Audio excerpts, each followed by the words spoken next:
Едукацијата пред казните, Кочанската полиција и Општинскиот совет за безбедност во април најавија низе образовни активности со цел учење и пременување на сообраќајните правила и намалување на прекршоците. Првата недела од месецот е посветена на безбедноста на пешаците во сообраќајот.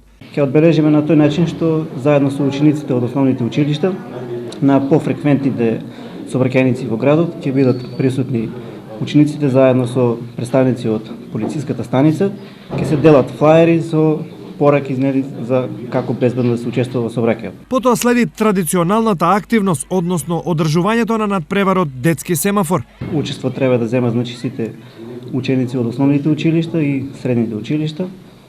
Тоа е планирано да се одржи на 23 април со почеток од 9 часот.